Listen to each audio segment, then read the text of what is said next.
We are live. What is up, guys? Welcome in. Let everybody get settled in before we start talking about this. But I can already see Mountaineer there with Kenny. What's up, brother? Timothy Green. Welcome, guys. Glad you're here early. Looks like we got 17 in here right now. We'll wait for a little bit longer before we start talking about this. But I have received some intel this week. I've been working on that. I've had a tooth issue that I've had to get over. It's really wrecked me for the last couple of days. Just different things like that. You know how life is. But we will be having some visitors, 3 that I know of, and they're all in the portal. So that's exciting. I have screenshots. As always, you guys know I come with the screenshots with the players' permission. And so those conversations are going to be shared tonight with you guys. You guys know I like to do that for you. Might have to do it a couple times throughout the show just because I imagine people will probably be filtering in and out. So we'll go that route. Not a ton of information out there on these guys because the level they play at. But there is enough out there to know that they're extremely good players. And I'm not just saying that. We've got an All-American in the group. We've got a guy that played for IMG Academy, which is one of the best high schools in the country, in the group. People are at the low level for different reasons. So let's kind of get into it just a little bit here as we move on. Actually, before we do, let's say hello to Dutch Miller. This episode of Mountaineer Paul Talks Football is brought to you by Dutch Miller Automotive, where friends and family pricing means you get the best deal right up front on any new or pre-loved vehicle in stock every time. With brands like Chevrolet, Chrysler, Dodge, Jeep, Ram, Kia, Hyundai, Ford, GMC, Buick, and Subaru, the Dutch Miller Automotive family is always growing and ready to put you in the car or truck you've been searching for. Check out our inventory across West Virginia at DutchMillerAuto.com or come in person today to the home of friends and family pricing. Only at a Dutch Miller Automotive store near you. Some other news today before we get into this. Obviously, Eli Horton is in the transfer portal. Sorry, guys. Something got in my eye just a minute ago. But EJ Horton in the transfer portal, it is a loss. I felt like he was going to have a breakout year this year. I truly did. I think it's a bad idea for him to go, and maybe he comes back. I don't know. Maybe he didn't like his role, but I really thought he could have that George Campbell role this year, a guy that caught maybe 20 or 30 balls, but 10 touchdowns, just a deep threat. That he can do more. Maybe he knows that. Maybe he feels like he showed it. Who am I to say? Wish him the best, and hopefully he gets what he's looking for somewhere else. But, man, transferred every year has got to be hard. I don't get it, but I really thought he would be good for this year's team. But, like I said, who am I? All right, guys, let's get into this a little bit. I've had contact with 2 of the 3 players. The last player I only found out right before I came on the show. So we'll start with the one I don't know about, or the one I didn't make contact with, and that's Donon, the Marshall transfer. He is a defensive back, a pretty good player from what I understand. I haven't done a ton of research on him. I do know that he is going to be making a visit to Morgantown. I don't know when or how. I haven't been able to confirm that yet because I just found out literally it was like 7:02 and I went live at 7:15. So I wasn't able to confirm when he's going to be on campus or anything else. I'm just trying to remember from memory what exactly his I know he had a good season and several teams have reached out to him. So I think he's a big one. But here's what you guys came for. So let's go ahead and start sharing some screenshots, different things like that. So I reached out to All-American offensive lineman Xavier Lozowicki. And I said, hey, I want to make a video on you. Want to know, make sure if you were visiting, make sure that it was official, basically. He said, yes, sir, they offered me today. I never had official dates and times, but I am very interested in West Virginia. Guys, this is a really good player. He's been offered everywhere from BYU to Cal to USC. It cost him an offer out there. Not USC, um, Cincinnati. A bunch of Power Five teams have offered this kid. And if Power Five teams are offering him, that means he's got at least got the potential to start, in my opinion. But some may view him as a depth piece, but I went and watched his tape. He's most definitely a starter at the right spot. Could he crack R5 deep? It would be tough. I think he's as talented as a guy like Jaquay Hubbard. He's in that vein. So certainly he can come in and make everybody in the room better, right? And he's a mover of people. He plays with a nasty streak. He played on the inside while in college for Maine, which just sounds like a team that would have a pretty good offensive line. This is a kid that played IMG Academy. They're surrounded by five-star players, guys. I mean, they've got it all there, and he really did well there. Went to Maine right out of high school, so, didn't have what would seem to be like an elite prospect coming out of high school. Well, he's proven those people wrong. And looking at his tape, I wish I could share it with you guys. He is extremely good. So, and he's trying to find me more tape. That's another thing we've been going back and forth on. Apparently, it's really hard when you go in the transfer portal at some schools to get your all 22 tape, or all 22 just means there are certain versions of practice footage that you can watch that looks like the eye in the sky almost, where you can see the entire field. And that's what coaches watch when they look at film and practice. All coaches have it, but they don't normally give it out because they're afraid of the information being shared with other coaches.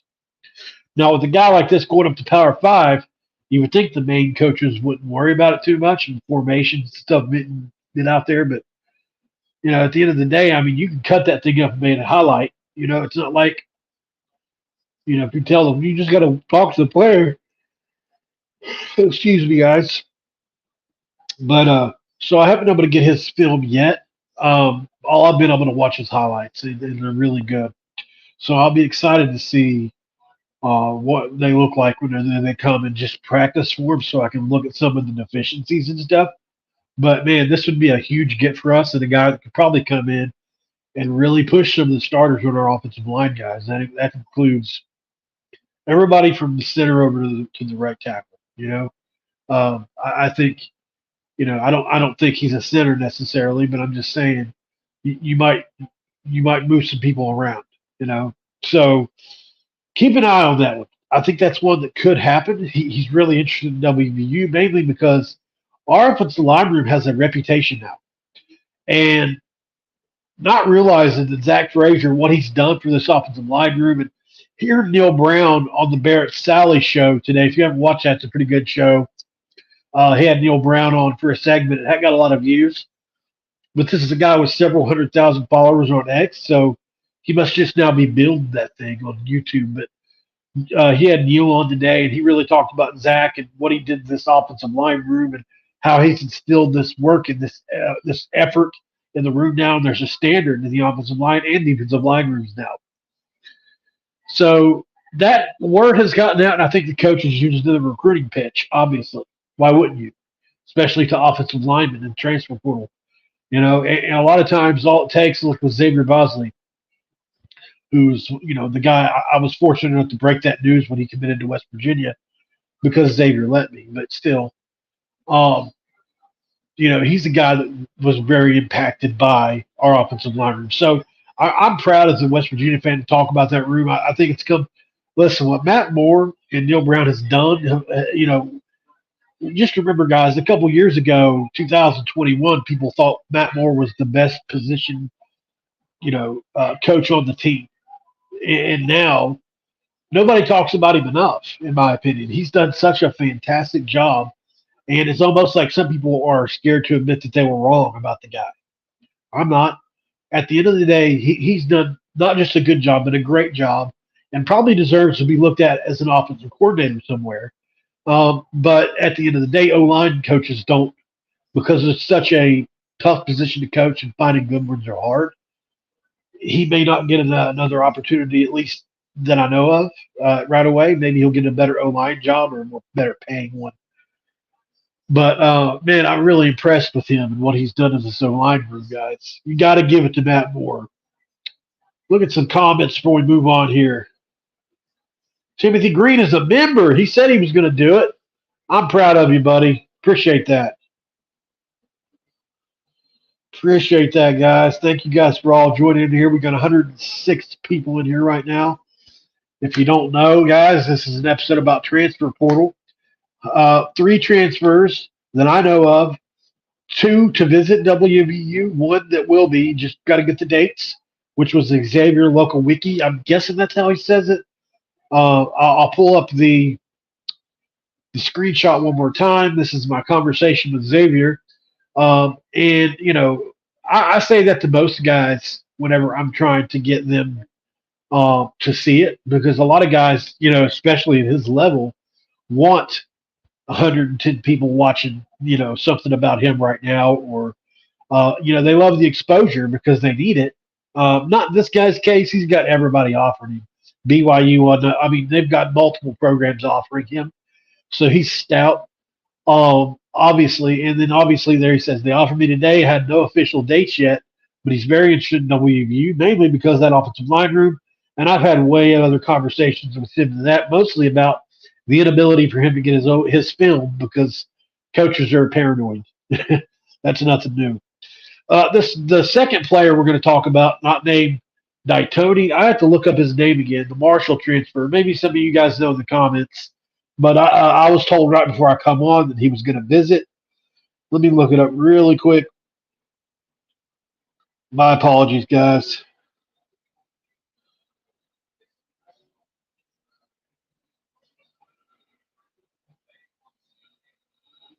Maybe somebody knows it. If they do, that'd be cool. Anybody else know the kid's name? Let's see.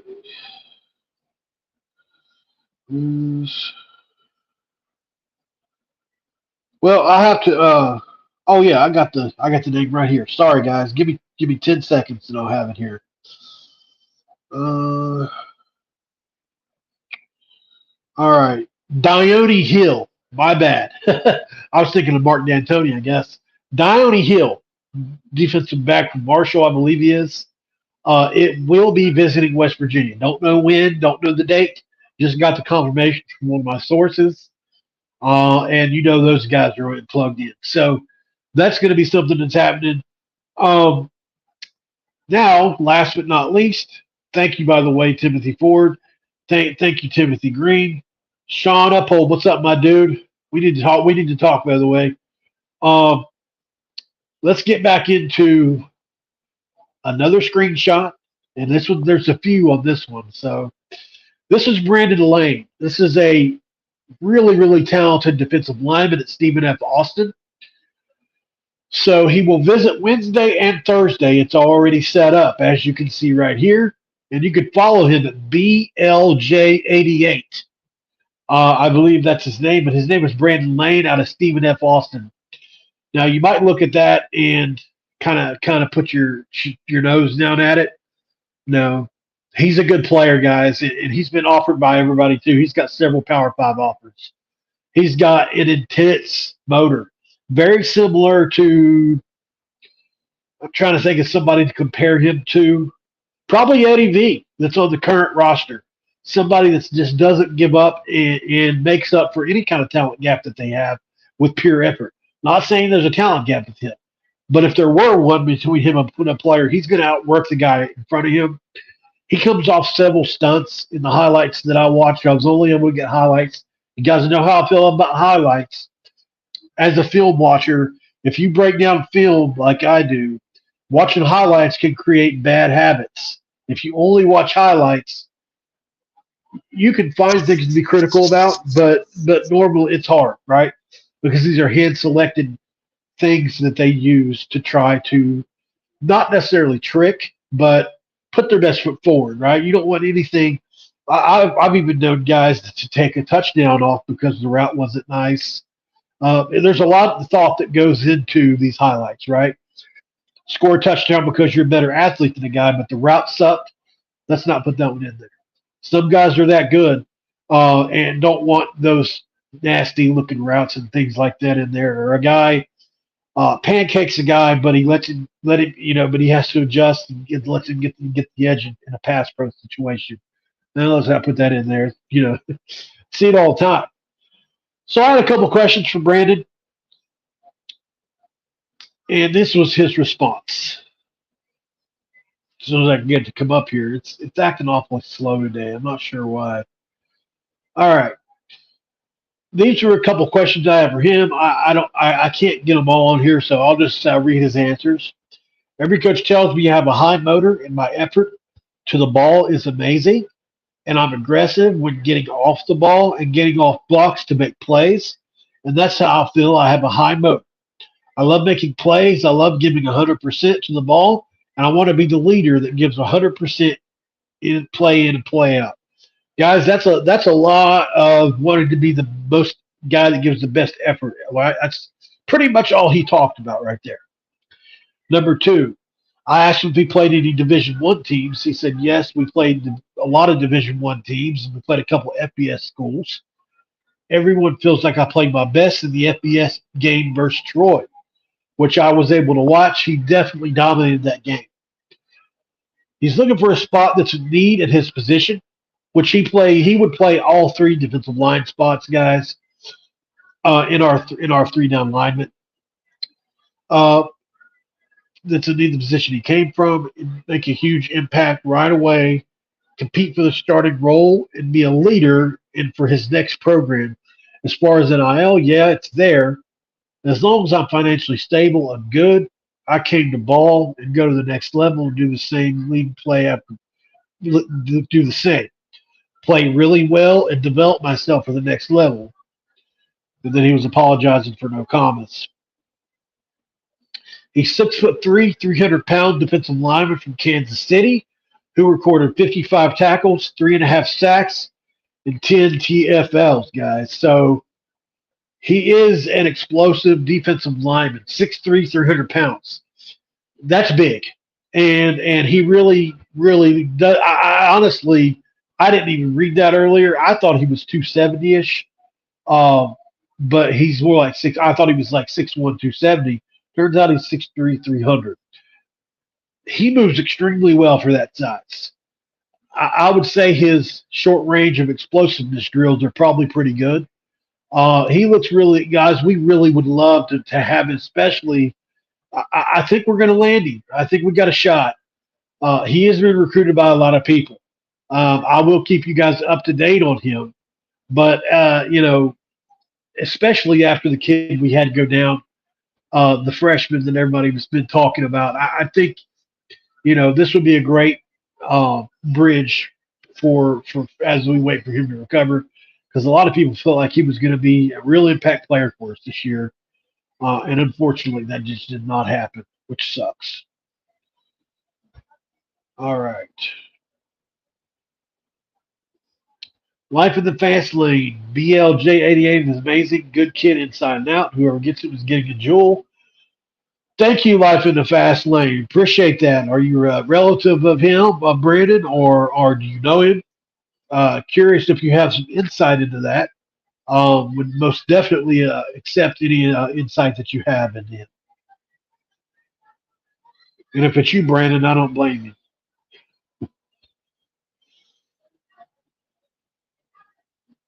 Oh, come on, JDK.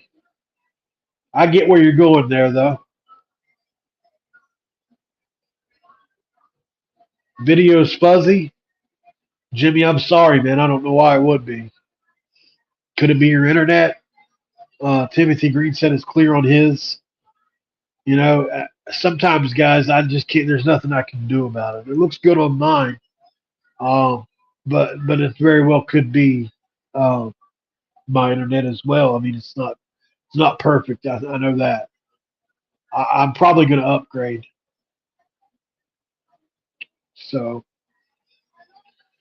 don't forget to like the video, guys. As always, would really appreciate that. Don't forget to subscribe to Mountaineer Paul Hawks Football. You know, we're right there around the 2,000 mark, guys. We've been there for a while. Really need that to happen. You know, it's been long enough. Ready for it, willing for it. So hoping for it happens soon. I think around football season we'll finally get there. You know, I know I'm building a West Virginia only channel for now. It is going to expand out eventually. I want to do Penn State. I want to do a couple other regional teams that I can get. The biggest thing about doing this, guys, is you have to be excited about what you're talking about. And for me, West Virginia is pretty much it. But, you know, if people came to watch me talk, like let's say from Penn State, or I couldn't do Pitt, I just couldn't do Pitt, um, or another team, I would probably be, you know, I could get motivated enough to learn about their team. But to know as much as I know about West Virginia takes a lot of work. You guys know that. It's something you have to follow every day. And then you get to the point to where, okay, you're just kind of doing a little bit of work here and there. If a player leaves or goes, you know pretty much everybody else. Um, and that's usually all the way down to the 3D. It's tough to get there when you're starting fresh with the team. Like Penn State, there's, you know, 70, 80 guys to get to know. And the way the portal is, people change so fast. But I got to know Penn State. The reason I say them is because I've had to do so much research on them the last couple of years. So, you know, I'm just curious how, if you're my West Virginia fan, you guys are in the chat here, 168 of you. If I did Penn State videos, would you still watch them sometimes because it's me and you support me? Or are you only here for the West Virginia content? And I would really appreciate the honesty on this because I really need to expand out for my channel's sake. But you know, at the end of the day, I, I'm not gonna. I'm never gonna stop making West Virginia content. It's always going to be first and foremost. But you know, financially, I need to branch out some. If you guys get what I'm coming from, so just curious if you guys can uh, let me know how you feel about that. Bama 25 sitting down those country roads to his new home. Let's see. Life in the fast lane. Hey, Jeremy Arbitrout. E-News on Penn State wide receiver. I'm assuming you're talking about Keandre Lambert Smith. Listen, man, it's a dogfight for him right now. And he is commanding some big numbers out there on the portal. I've heard people get to that 700,000 mark and beyond for him. And the teams that have it to spend, or the, you know, the whatever you want to call it, the trust, however you want to call it, you know, this would be, in my opinion, a player that West Virginia could feature and would be the best receiver on the team, I think, at least early in 2024. I think Traylon Ray has a chance to be as good or better. Rodney has a chance to be as good or better. So does Huddy, and maybe even Preston. But Lambert Smith would immediately come in and be our best receiver. He doesn't get that everywhere else he goes. Georgia, some of the other teams that were after him, he's like the third guy. But if it's a financial motivation that he's looking at, then there's nothing we can do. We're not going to outbid some of these teams. But if he's looking to come in and play and be featured on a team that's going to win, then this is the spot for you. I don't know West Virginia's status in that. I've tried asking a few people. I think a lot of people just don't know. I think they're playing it tight to the vest. He's got an agent involved, Jeremy. So when agents are involved, a lot of times they're smoking mirrors. You know, people are trying to get the most that they can while simultaneously paying the least that they can. So West Virginia would probably be a team that would probably bow out of a situation like that if I had to guess. I think Neil Brown would love to have him, but knows he doesn't need him to win. He could probably put us over the top in some areas, especially on offense, obviously. But I just don't see it happening. I would be surprised at this point, even though you know J.D. Pickle did crystal ball him to West Virginia. I think that was premature. I don't think he realized the market for him at this point. It's similar to this, guys. Remember all of our players who could have transferred really at any point last year. A lot of them, not all of them, but some of our starters that went, like Trey Mitchell, or because he was a grad player, Joe Toussaint, grad player. Those guys could have both transferred before Huggins was fired. They go on the market and get huge numbers that people didn't offer them 3 months prior. Why? Because it happened late in the game, right before the season, right? And similarly with Keandre Lambert-Smith, you're doing this in the spring, right after your spring game, and so it creates a little bit of a frenzy. And what happens is teams will overbid for players like this. I do think he's a great player, but he caught 56 balls, 60 balls for 600 touchdowns, 7 touchdowns, whatever it was. He didn't go for 1,000. He didn't catch 75, 80 balls. He didn't do what Stedman Bailey did. Can you imagine what Stedman would have got? So, and also Penn State's not that type of offense, so that's also part of it. I do think he's capable of doing more, but is he worth what some of the numbers I'm hearing are? I don't know, man. So I'll do my best to get an answer on that. I've been wondering about it myself, but when you've got so many other people to keep track of, like I do, I'm just one person. I'm going to go for the sure thing, which are these transfer guys I'm talking to now. So sorry I couldn't answer your question more. Thank you, Michelle. Glad you're seeing a clear picture. Thank you, John Wolf. Thanks, Timothy. Appreciate that. Timothy, follow me to the end. That's pretty good. There may be J to K, but I could do it better, And I mean, I don't mean to be overconfident or cocky. That's just how I feel, man. I've already gotten in contact with 5 or 6 of their transfer players in the portal, just to see, what if I could. Plus, I'm already plugged into a couple sources over there from doing content with them. And the other part of that is JDK. Their channels are mostly guys that are in the media. They might have 1 or 2 fan accounts. I'd be coming at it from a fan's point of view that behaves like somebody that tries to behave like somebody in media. If that makes any sense. No, I'm not professionally trained. No, I don't speak correctly all the time, and no, I'm not perfect at all. But I have made a lot of connections doing this, and I think I have something to offer even them. So, and they watched my stuff, man. When I put out some stuff on like Drew Aller, I did a Drew Aller versus Bo Pribula video. They really ate that up. The West Virginia Penn State, obviously, that was one of my best videos last year, over 10,000 on that. So I mean, yeah, I think they'll watch, man. And look, they're a huge fan base. You got to think the entire state of Pennsylvania is just so much bigger than us. So.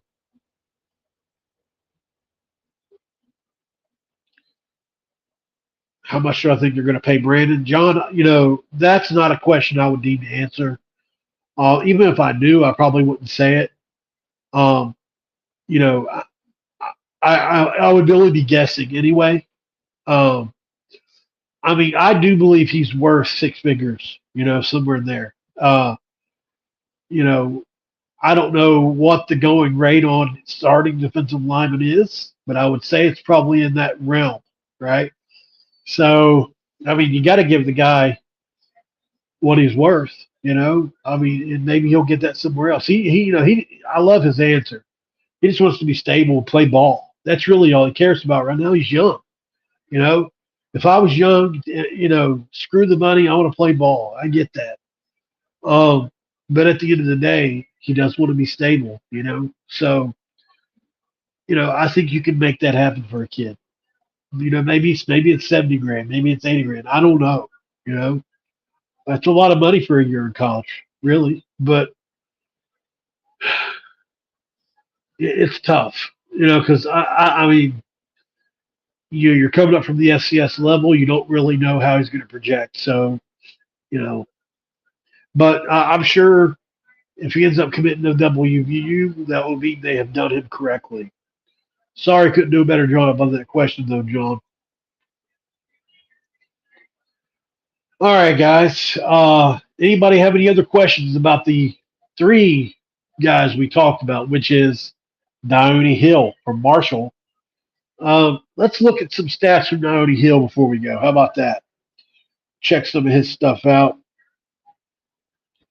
We're doing some. Oh, by the way, guys, we'll be doing some basketball stuff here tomorrow, probably.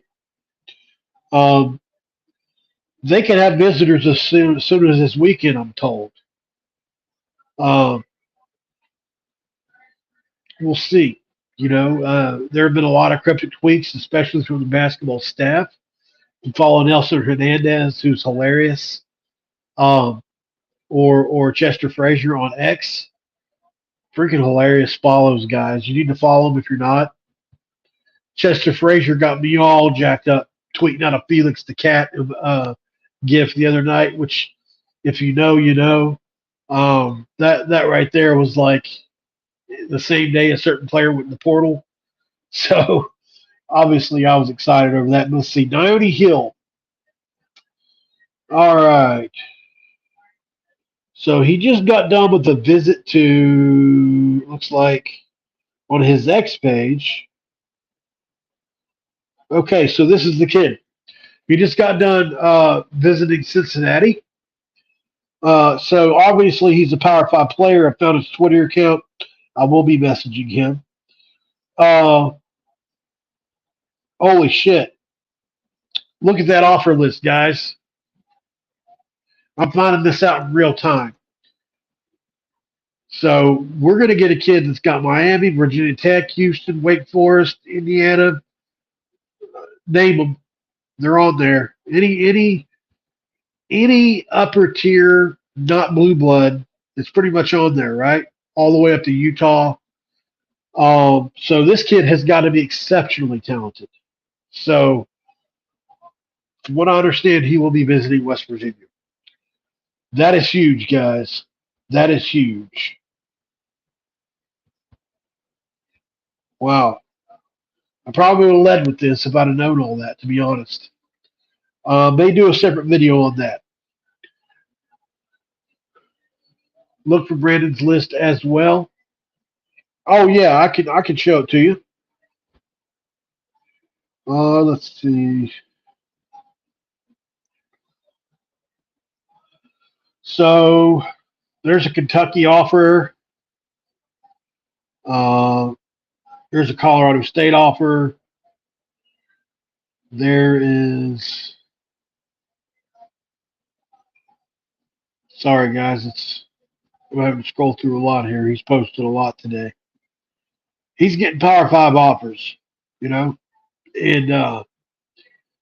really good player, guys. Oh, I bet I could show some of his highlights on here through my phone, possibly. Let me see if I can do that really quick. Would you guys be interested in that? It'll be from this phone to that lens, so I don't know how good it's going to be. But to give you an idea of the explosiveness the kid has, I think it'd be something maybe you want to see. And if it's no good, it's no good. I'll hold it up there for like 2 or 3 plays, and you let me know if you think it's any good.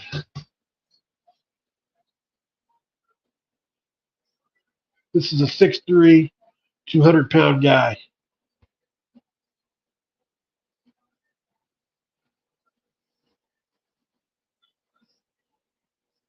There he is. Beat the tight end to the inside. Gets a tackle for loss. Here it is from another angle. There he is. Beats him inside. Tackle for loss. He moves really well, guys. For a 6'3", 300-pounder. Look how quickly he got to the quarterback there. So, like I said, guys, Power 5 player. There he is again in the backfield. He lives in the backfield. He truly does. He's a great player. I really do. I really do think he would benefit us, especially after everything that has happened recently with our young freshmen getting hurt and everything. Just sucks, man. But I'm interested in Donon Hill too now. I'm not gonna lie. I can't believe how many offers he has. But yeah, everybody go find Brandon Lane on X. Send him a follow. Hit him up. He's a great kid, really great kid. It was really nice when I spoke to him. Don't forget, we'll be doing the Tucker DeVries interview over on Hoops from the Hills, West Virginia star basketball player. That is happening. Um, just trying to get the requisite NIL money together before we do it because we want to pay Tucker and do right by him. Um, Unfortunately, we did have one person back out, but I think we're going to be okay on it. So nobody panic. Tucker's a really nice guy. So um, I have been keeping him updated. I don't like to blow his phone up, but we do speak occasionally, and we'll see on that, guys. But I'll keep you updated. Keep checking back on that over on Hoops from the Hills. And if you guys haven't been and seen our basketball channel, Hoops from the Hills, it's one of the fastest growing channels in West Virginia anywhere, as far as West Virginia content goes. So, sorry, Brandon just messaged me. Lost my train of thought. Oh, our Hoops from the Hills channel. So please go subscribe to Hoops from the Hills if you get a chance, guys. We are growing fast over there. We've had Red Baker on. We've had Jake Hoots on. We've had Chase Harler on. I mean, we've had several guys on, guys, not just those guys, So we're always getting the next big thing. We're always looking upward and onward over there, and continue to do that.